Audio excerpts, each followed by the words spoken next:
तो नमस्कार, आदाब, सत श्री अकाल दोस्तों। मैं रजनी स्वागत करती हूँ आपका हमारे चैनल राजस्थान ज्ञान में। तो दोस्तों, आज आपको पता है आज है 15 अप्रैल और 15 अप्रैल के क्वेश्चन लेके मैं आपके सामने उपस्थित हूँ। तो शुरू करते हैं बिना देरी किए। जैसा कि आपको पता है कि आज मेरा इंटरव्यू था क्योंकि मैंने नहीं बताया, लेकिन फिर भी आप लोगों ने कहीं ना कहीं से पता कर ही लिया था। तो हाँ जी, मेरा इंटरव्यू था आज 15 अप्रैल को। और इंटरव्यू शुरू जैसे 9 बजे से हमें एंटर किया गया। पूरी कहानी मैं आपको बताती हूँ कि कैसे क्या होता है।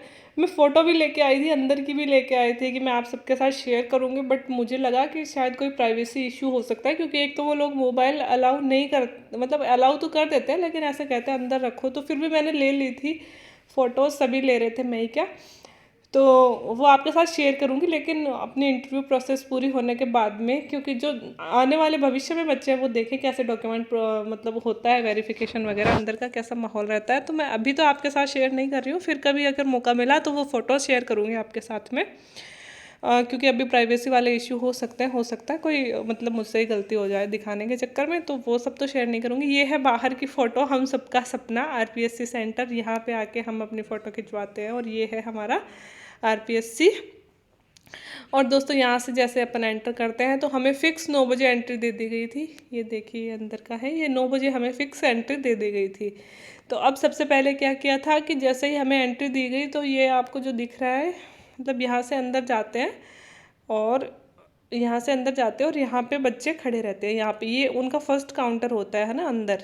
तो घर वालों को इधर एक छोटा सा पार्क है, उधर ही रोक लेते हैं जो भी साथ जाते हैं। और यहाँ पे सिर्फ जिनका इंटरव्यू है परमिशन लेटर देख दे के, इंटरव्यू कॉल लेटर जो होता है उसको देख दे के एंट्री देते हैं और फिर यहाँ पे ले जाके खड़ा कर लेते हैं, सैनिटाइज वगैरह करवाते हैं और अपना टेम्परेचर वगैरह नापते हैं। तो लगभग 9 बजे से लेकर 9:10 तक तो हमें, 9:10 या 9:15 तक तो हमें यहीं खड़ा रखा था, जब तक कि सारे बच्चे इकट्ठा नहीं हो गए।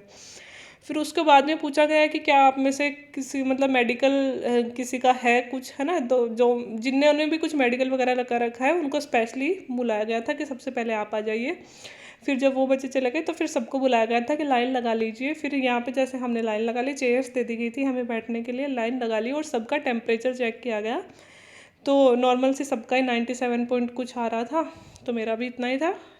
फिर यहाँ पे सबका जैसे टेम्परेचर चेक कर करके अंदर एंट्री दे दी गई और वहाँ से ले जाया गया हमें फर्स्ट फ्लोर पे। ये जो दिख रहा है आपको, ये वाला है फर्स्ट फ्लोर। और फर्स्ट फ्लोर के पुस्तकालय कक्ष में हमें ले जाया गया, ठीक है। अब वहाँ पे जो मतलब लाइब्रेरी है वहाँ की, वहाँ पे क्या होता है, बहुत बड़ी सारी लाइब्रेरी है, मस्त सोफ़े वगैरह लगे हैं, टेबल वगैरह सब कुछ है वहाँ पे, वॉशरूम वगैरह भी है।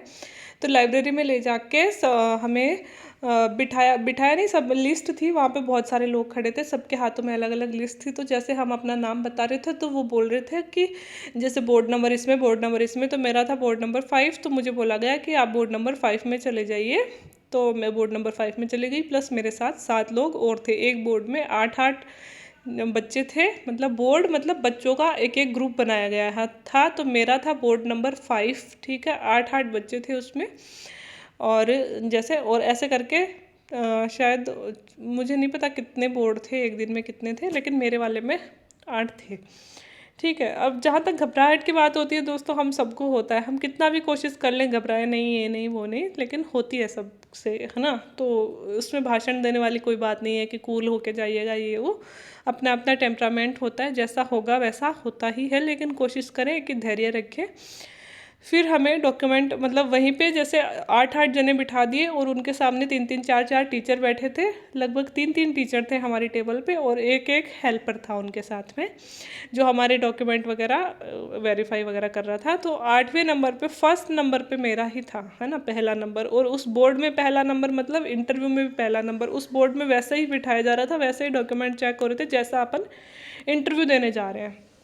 अब वहाँ तक अपन को ये नहीं पता चलता किसका बोर्ड है, कुछ नहीं पता चलता वहाँ तक कि किसका बोर्ड है, ना ही कोई हमें बताता है ना। वहाँ पे सिर्फ मतलब नाम पूछते हैं कि रजनी शर्मा आपका पहला नंबर है, मतलब मेरे पहले नंबर पे डॉक्यूमेंट चेक होंगे इसलिए पहला नंबर है, बस, और कुछ नहीं, है ना। फिर मेरे डॉक्यूमेंट वगैरह चेक किए गए। बहुत टाइम लेते हैं दोस्तों, वो 9 से 11 का टाइम उसी में जाता है, एक एक चीज़, छोटी छोटी चीज़ चेक की जाती है। तो डॉक्यूमेंट तो दोस्तों आप सबको पता ही है कि क्या क्या लेके जाने होते हैं। जैसे कि हमारा डीएफ लेके जाना पड़ता है, डीएफ लेके जाना पड़ता है, प्रेफरेंस लेके जानी पड़ती है। तो 2 कॉपी डीएफ की होती है, 2 कॉपी प्रेफरेंस की होती है। एक वो 50 रुपये वाली रसीद है, वो लेके जानी पड़ती है, प्लस जो अपने जितने भी डॉक्यूमेंट्स हमने लिखे हैं वो सारे, तो बीए थर्ड ईयर मतलब थर्ड ईयर ही नहीं, BA first year, second year, third year, तीनों की मार्कशीट लेके जानी पड़ती है। सारे जितने भी डॉक्यूमेंट की फ़ोटोकॉपी लगा रहे हैं वो सब अटेस्टेड होने चाहिए, सेल्फ अटेस्टेड होने चाहिए। प्लस पुलिस वेरिफिकेशन वाले जो 2 फॉर्म हैं उन दोनों में जैसे अटेस्टेशन हमको करवाना है, तो अटेस्टेशन में जो मोहर लगाते हैं, कई बार क्या होता है वो मोहर ही लगा के छोड़ देते हैं, तो मोहर, साइन और जिसने अटेस्टेशन किया है उनके पद का नाम भी होना चाहिए और मतलब उनका एड्रेस भी होना चाहिए। वो खुद उस व्यक्ति के द्वारा ही लिखित होना चाहिए जो जिन्होंने मोहर लगाई है। ठीक है, ये पुलिस वेरिफिकेशन हो गया। 2 फोटो साथ लेके जानी पड़ती है, वो वहाँ पे खुद लगवाते हैं, अपन को लगाने की ज़रूरत नहीं होती है। और जो एक अपनी प्रेफरेंस है, दोनों प्रेफरेंस वो नई वाली प्रेफरेंस होनी चाहिए। ये वो स्ट्रिक्टली बोल रहे थे, जिनकी पुरानी है वो नहीं चलवा रहे थे, फिर उनको वापस भेजा जा रहा था। वहाँ पे आपाधापी हो जाती है बहुत ज़्यादा, थोड़ी घबराहट भी हो जाती है अगर डॉक्यूमेंट कम हो। तो कोशिश कीजिएगा कि डॉक्यूमेंट प्रेफरेंस नई वाली हो, जो आरपीएससी ने अपन को सुधार करने के लिए दिया था ना, वो वाली प्रेफरेंस हो और वो लेके जानी पड़ती है। और उसके बाद में जैसे प्रेफरेंस 2 जगह होती है, और प्रेफरेंस के नीचे जो अपने डिजिटली हस्ताक्षर किए है ना, उस हस्ताक्षर की मतलब उस हस्ताक्षर के पास में ओरिजिनल हस्ताक्षर भी अपने करवा रहे थे वो लोग। ठीक है, एक वो 2 जगह फ़ोटो लगवा रहे थे, मतलब 2 फोटो उन्होंने ली थी, 2 जगह लगवाई थी, उस 2 जगह पे भी उस फोटो पे भी अपन से साइन करवा रहे थे। तो ऐसे 4-5 जगह साइन हो गए। डॉक्यूमेंट पे साइन आप अभी से यहीं से कर ले जाना, क्योंकि वहाँ बहुत टाइम लग जाता है फिर, है ना, क्योंकि फिर वो कभी ओरिजिनल मांगते हैं, कभी ये वो, है ना, तो बहुत टाइम लग जाता है। इधर उधर कोई डॉक्यूमेंट गिर जाएगा, तो कोशिश कीजिएगा कि डॉक्यूमेंट पे साइन तो मतलब फोटोकॉपी पे साइन तो आप यहीं से कर लीजिए, जितनी भी फोटोकॉपी अटैच कर रहे हैं। और प्रेफरेंस के नीचे जो किया हुआ है आपका डिजिटली साइन, वहाँ भी आप खुद कर लीजिए, क्योंकि मैंने तो देखा है, तो मैं बता रही हूँ कि वहाँ भी खुद कर लीजिए। फ़ोटो वो लोग खुद लगाएंगे, 2 अलग अलग जगह लगाएंगे, आप मत लगाना। फ़ोटो लगाने के बाद में वो लोग वहाँ पे साइन वगैरह कर देंगे। तो ये तो हो गई डॉक्यूमेंट की बात। अब डॉक्यूमेंट चेक करते करते जो दोस्तों जो लोग जॉब में होते हैं, हाँ, एक कुछ ये भी हो रहा था कि जो मूल निवास है ना अपना, वो किसी का अगर ज़्यादा साल पुराना, अब मुझे ये तो नहीं पता, एक मेंबर को बोल दिया था कि आप नया बनवा के ही जमा करवाइएगा, ये मतलब नहीं होगा। तो अगर किसी का ज़्यादा पुराना और पुराने वाला है, डिजिटल नहीं बना हुआ है ना, तो वो एक बार आरपीएससी में फ़ोन करके पूछ लीजिएगा। मुझे एग्जैक्ट नहीं पता कितने साल पुराना नहीं चल रहा, लेकिन उन्होंने कहा था कि ये नहीं चलेगा। वो दूसरे ग्रुप में था, इसलिए मैं ज़्यादा नहीं देख पाई उधर, लेकिन उन्होंने कहा था कि ये नहीं चलेगा सर, आप नया वाला ही लगाइए, है ना। तो एक बार आप आरपीएससी में फ़ोन करके पूछ लीजिएगा, क्योंकि अगर डिजिटली वाला ही चल रहा है या फिर कितने साल पुराना नहीं चल रहा है, तो वो आप देख लीजिएगा, बनवा लीजिएगा, है ना, क्योंकि वहाँ पे अधूरे रह जाते हैं। क्योंकि मेरा भी एक डॉक्यूमेंट धरा था, मेरी भी एनओसी बन के नहीं आई है, तो वो एनओसी के लिए मुझे भी उन्होंने लिखित में दिया है कि आप ये एनओसी जमा करवानी है आपको 15 दिन में। वैसे इतनी कोई घबराने की ज़रूरत नहीं है, अगर डॉक्यूमेंट कम हो, मुझे तो पता था मेरी एनओसी नहीं है, मतलब मेरा कम है, लेकिन कम हो तो भी वो लोग अपने को बहुत अच्छे से ट्रीट करते, बहुत ही सिंसियरली बोलते हैं और बहुत ही अच्छे से। और अपन को अगर अपन थोड़ा बहुत बदतमीज़ी से बात करते हैं, तो वो लोग कहते हैं कि आप भावी आरएस हो, आपसे ऐसे व्यवहार की उम्मीद नहीं है, मतलब बहुत ही पोलाइटली ट्रीट करते हैं। और बिल्कुल भी अगर किसी का डॉक्यूमेंट कम भी हो, तो वो बिल्कुल भी ऐसे डांट वाट नहीं लगाते, वो बिल्कुल ऐसे ही बोलते हैं, सर कोई बात नहीं है, नहीं है हम फोटोकॉपी करवा देंगे। किसी की फोटोकॉपी जैसे ना, मैंने बीएड वाली ना फोटोकॉपी उसमें नहीं लगाई थी, क्योंकि बीएड की ज़रूरत आरएस में होती नहीं है, लेकिन मैंने बीएड मेंशन कर रखा था। तो फिर उन्होंने आगे से मेरे तीनों ओरिजिनल चेक किए और फिर तीनों बीएड की फ़ोटोकॉपी मुझे करवा के दी। वहाँ पे पैसे दे देते हैं, वो एक हेल्पर भैया होते हैं, वो करवा के ला देते हैं ना। और एक एक चीज़ बारीक से चेक करते हैं। इवन है ना, अपने नंबर भी 10-12 के जो परसेंट और नंबर हमने लिख रखे हैं ना, वो नंबर जोड़ जोड़ के परसेंट भी गिन रहे थे। बहुत ही बारीक से चेक करते हैं हर एक चीज़, है ना। तो ये सब कुछ सही तो होना ही चाहिए, घबराने की ज़रूरत नहीं है। कुछ थोड़ा सा गलत भी होगा या मतलब कुछ कमी रह जाएगी, तो वो अपने को अच्छे से टाइम देते हैं। बोल रहे थे मैडम कितने भी दिन में करवा दीजिए, 15-20 दिन आराम से स्पीड पोस्ट से भेज देना, कोई दिक्कत नहीं है ना, अगर कम भी हो तो। लेकिन कोशिश कीजिएगा कि डॉक्यूमेंट अपने कंप्लीट हों। फिर जैसे डॉक्यूमेंट हम लोग 8 बच्चे थे, तो जैसे 8वें का डॉक्यूमेंट चल ही रहा था, तो 11 बज गए थे लगभग। मैं सोच रही थी कि ठीक है, एक बार फ्रेश हो आए, बाथरूम में बाल सही कर लेते हैं थोड़े से, फिर अंदर जाएंगे। लेकिन क्योंकि मेरा फर्स्ट में ही था, तो मेरा और सेकंड जो मेरे से आगे वाला था, हम दोनों को बोला कि सर फर्स्ट और सेकंड वालों का हो गया कंप्लीट डॉक्यूमेंट, तो बोला हो गया, तो हमें ले जाया गया। अब तब तक भी हमें ये नहीं बताया गया कि हमारा बोर्ड किसका था। ठीक है।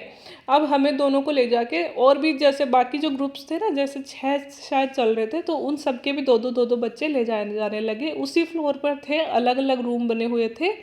तो हमें जो ले जाया गया था उसके बाहर भूपेंद्र, मतलब आरपीएससी चेयरमैन भूपेंद्र सिंह ऐसे लिखा हुआ था। तो हम यही सोच रहे थे कि मतलब वो चेयरमैन का रूम था, तो हम यही सोच रहे थे कि हमारा बोर्ड भी चेयरमैन सर का ही बोर्ड है। तो हमें वहाँ ले जाया गया, वहाँ पे मस्त कूलर वूलर लगा हुआ था रूम के बाहर भी, है ना, और फैन वैन भी लगा हुआ था मस्त। जो मतलब पियोन भैया थे, उन्होंने कूलर वूलर हमारी साइड किया, कूलर के सामने चेयर डाल दी और बोल दिया कि आप वेट करिए, क्योंकि फर्स्ट नंबर हमारा था, तो उनका नाश्ता वगैरह जा रहे थे, मेंबर वगैरह आ रहे थे मतलब।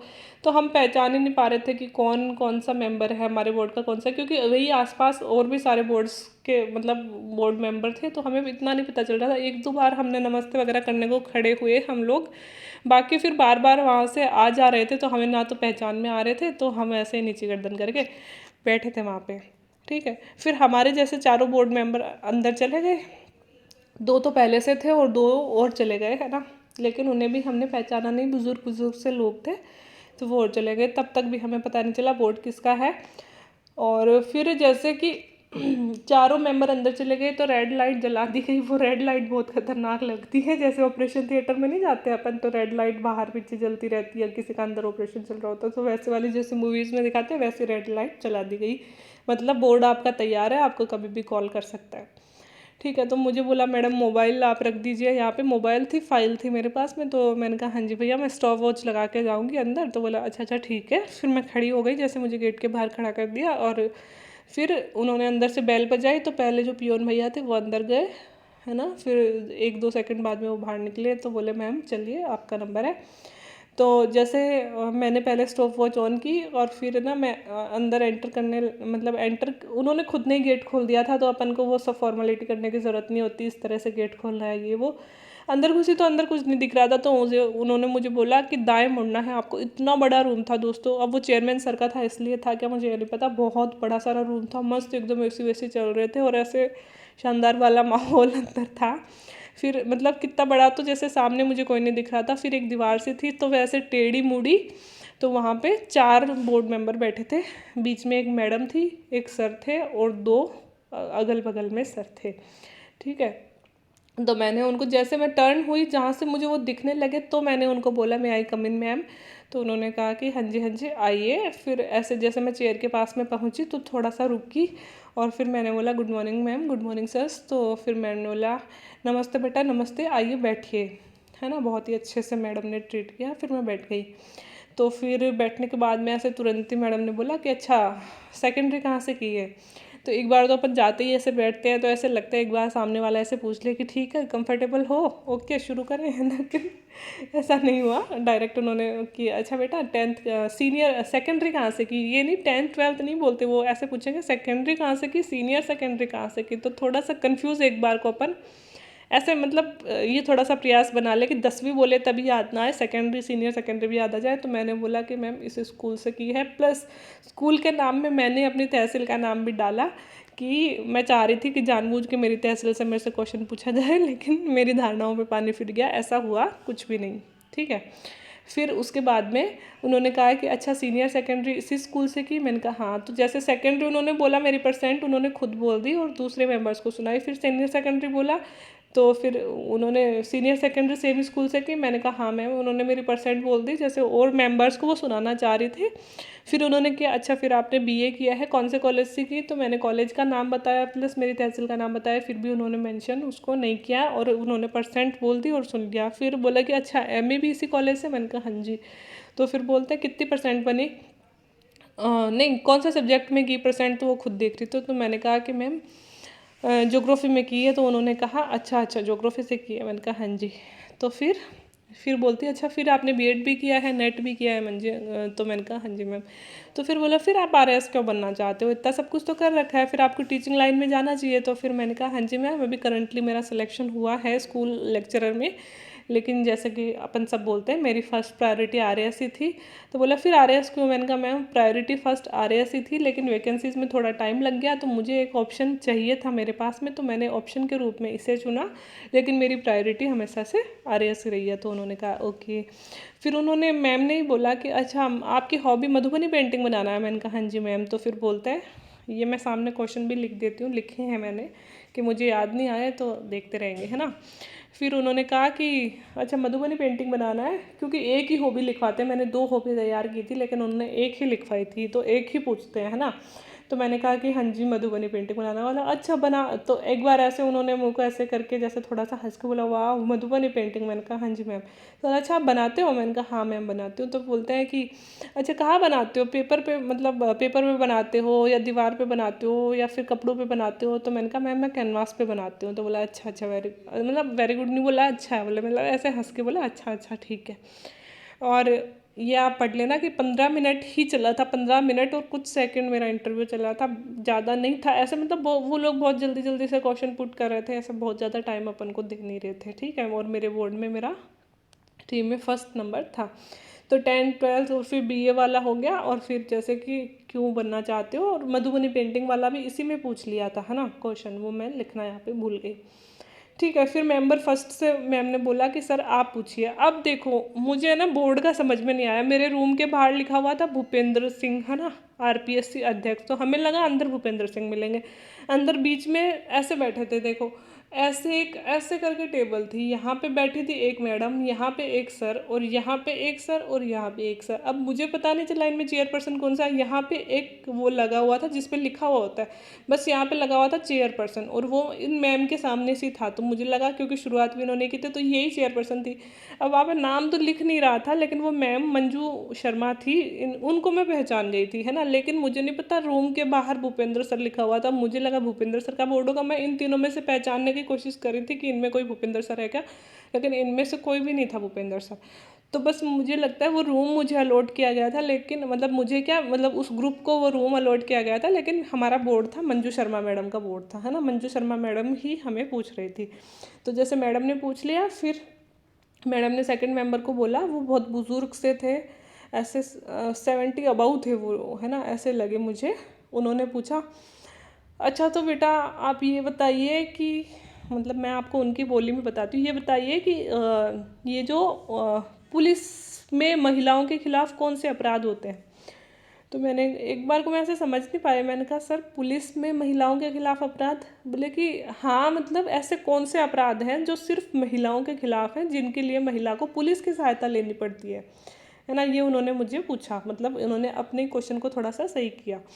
तो फिर मैंने कहा कि सर बहुत सारे ऐसे अपराध हैं जो सिर्फ महिलाओं के खिलाफ होते हैं, उसमें सबसे बड़ा तो रेप हो गया, है ना। फिर मैंने दूसरा बोला कि छेड़खानी हो गई, तीसरा बोला टीका टिप्पणी हो गई, है ना। ऐसे मैं बोल ही रही थी कि उन्होंने मुझे बीच में रोक लिया कि छेड़खानी और टीका टिप्पणी में क्या डिफरेंसेस है।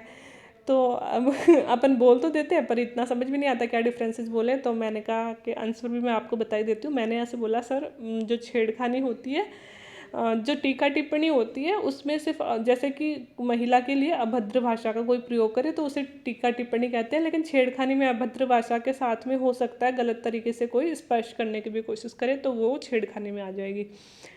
तो अब उन्होंने कहा कि ठीक है, और उन्होंने बस इतना ही पूछा। फिर उन्होंने मैम की तरफ देखा और मैम को बोलते हैं ठीक है मैम। तो मैम ने बोला बस, तो उन्होंने कहा हाँ जी बस, है ना, बुजुर्ग से थे बहुत, तो उन्होंने कह दिया कि ठीक है। तो फिर मैम ने थर्ड मेंबर की तरफ, मतलब सेकंड नंबर मेंबर की तरफ, जो मैम के अलावा सेकंड नंबर थे, जो मैम के बगल में बैठे थे, उनकी तरफ इशारा किया। वो सर मुझे थोड़े ऐसे स्ट्रिक्ट भी लग रहे थे और क्वेश्चन भी स्ट्रिक्टली पूछ रहे थे और काउंटर क्वेश्चन भी पूछ रहे थे।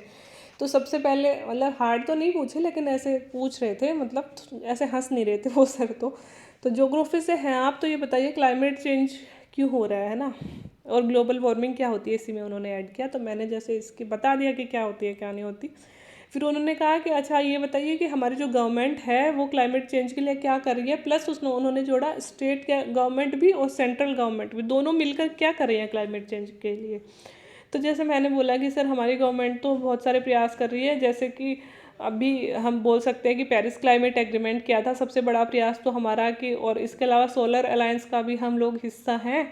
और इसके अलावा मैंने कहा कि सर, और मतलब स्टेट गवर्नमेंट की हम बात करें तो एंटी स्मोक गन लगा रही है, एंटी स्मोक टावर लगा रही है ना, पराली जलाने के लिए भी कई तरह के और मतलब पोल्यूशंस को भी, और पोल्यूशन को भी, ट्रैफिक को भी कम मैनेज करने का प्रयास कर रही है। तो बोला कि तो सर मतलब सेटिस्फाई नहीं हुए मेरे आंसर पे। तो सर ने कहा नहीं नहीं, ये सब तो ठीक है, ये बताइए, तो आपने ऐसे बता दिया कि ठीक है अलायंस ये कर रही है, लेकिन कुछ स्पेशल बताइए कि चलो आप स्टेट गवर्नमेंट को छोड़ दो।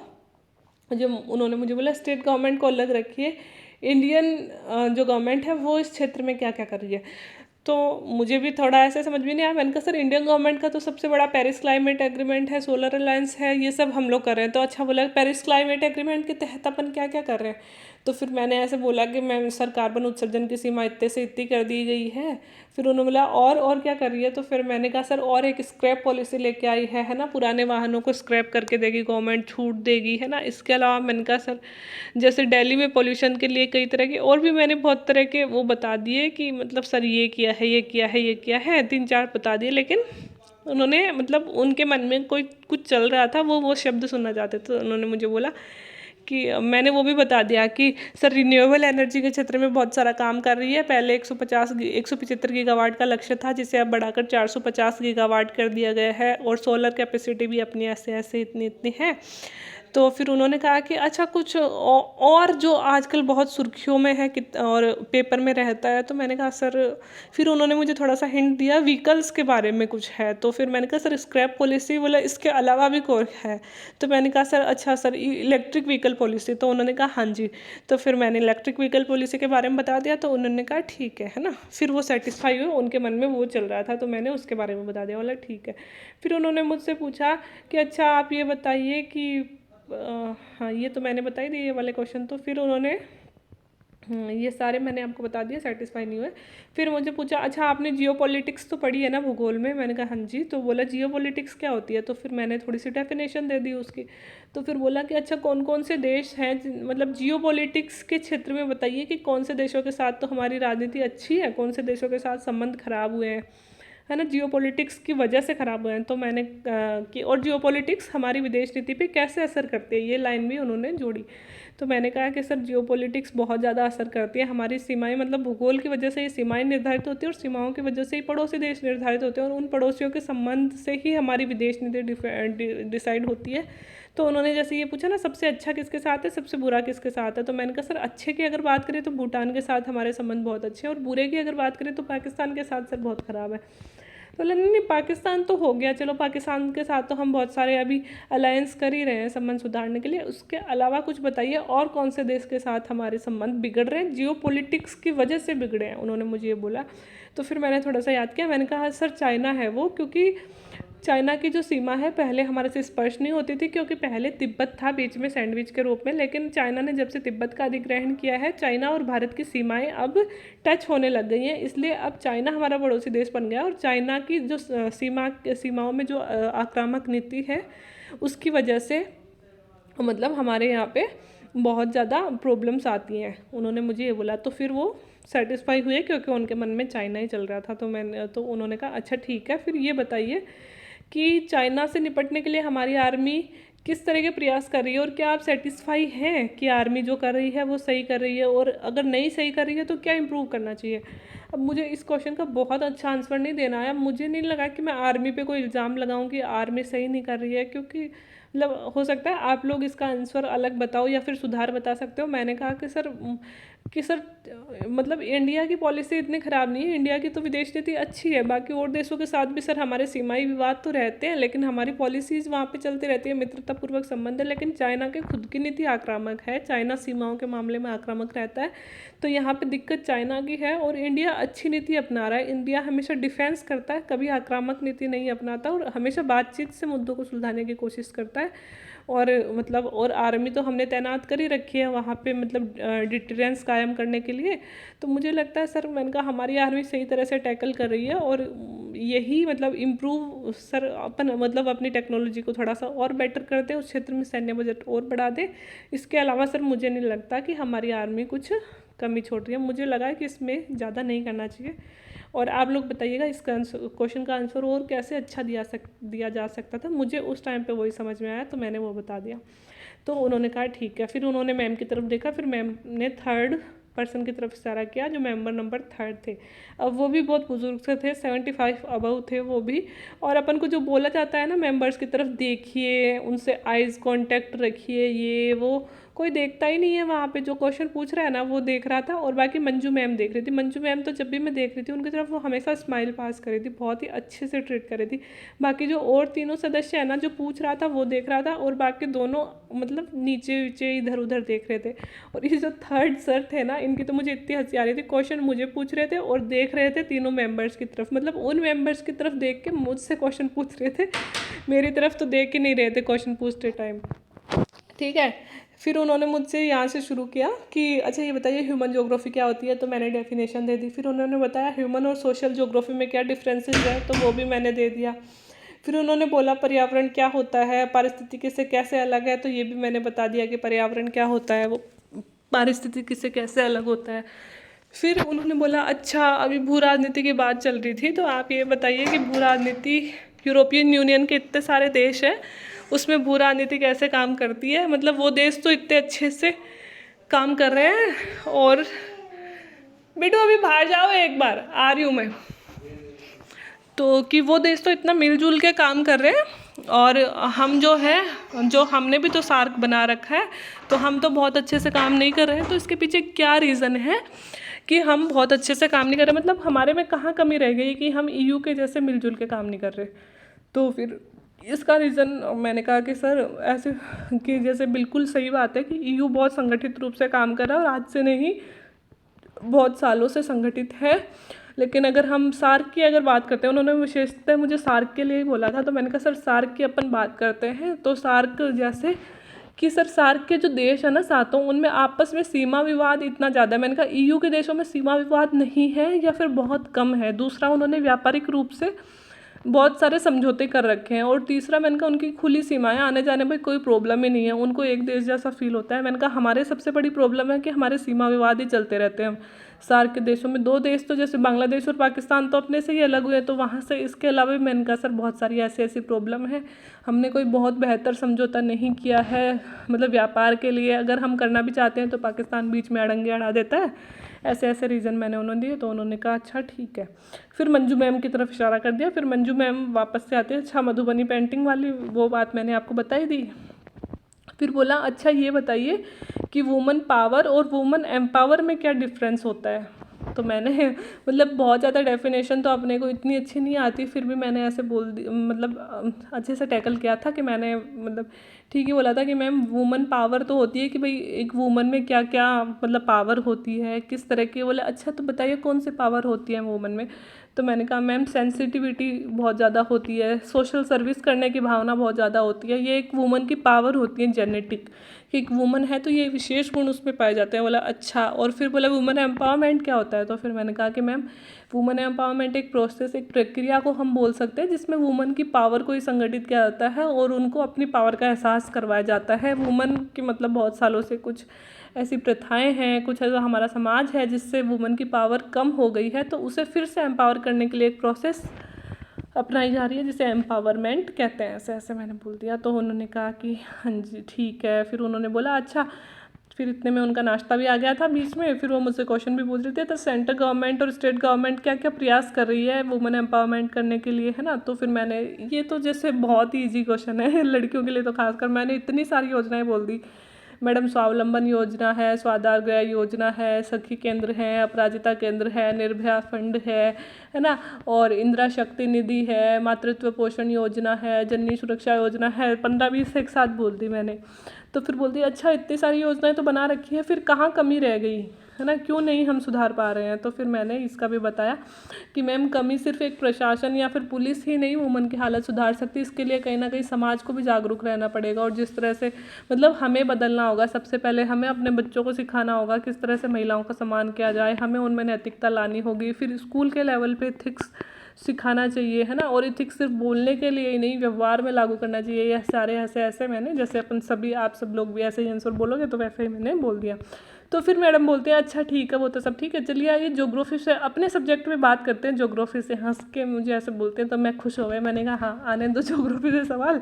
लेकिन उन्होंने मुझे पूछा क्यों, क्या कि ज्योग्राफी में ये बताइए राजस्थान में रिन्यूएबल एनर्जी के सोर्स क्या क्या है और उनसे कितनी कितनी ऊर्जा उत्पादित होती है। तो बहुत ईजी सी बात थी, तो मैंने बता दिया कि मैम ये हैं और इनसे ये ऊर्जा उत्पादित होती है। एक क्वेश्चन, एक या दो क्वेश्चन और मैडम ने पूछे थे मुझसे, बहुत ज़्यादा नहीं था, मतलब एक दो क्वेश्चन और पूछे थे, वो भी मैंने बता दिए थे। मतलब ऐसा कोई क्वेश्चन नहीं था जिसके लिए सॉरी बोलना पड़े। बहुत हार्ड क्वेश्चन उन्होंने पूछे ही नहीं, आप देख सकते हो। मैंने इतनी तैयारी की थी, गणगौर के बारे में इतनी कहानियाँ रटी, कल 14 अप्रैल को बाबा साहेब की जयंती थी, बाबा साहेब के बारे में इतना सारा, मेरी हॉबीज़ के बारे में इतना सारा, कुछ भी नहीं पूछा। नया नया वर्ष मतलब नव संवत्सर शुरू हुआ उसके बारे में सारे तो कैलेंडर रट लिए थे, शक संवत क्या होता है, विक्रमी क्या होता है, इतना सारी तैयारी करी थी। लेकिन मुझे लगता है जितनी तैयारी थी ना मेरी, उस हिसाब से तो 20% भी इंटरव्यू, मतलब वैसे क्वेश्चन ही नहीं आए लेवल के। मतलब क्षमता तो अपन जब दिखाएंगे जब क्वेश्चन आएंगे लेवल के, लेकिन नहीं आए। लेकिन ठीक है, जो हो सकता है, मतलब हमें सबका इतना ही चल रहा था, क्योंकि मेरे से पहले जैसे मेरा पहले नंबर पे था जब मैं निकली थी ना, तो दूसरे बोर्ड्स के 4-5 बच्चे बाहर आ चुके थे। तो मतलब सबकी एवरेज यही टाइम चल रहा था, वो बहुत ज़्यादा टाइम अपन को नहीं दे रहे हैं।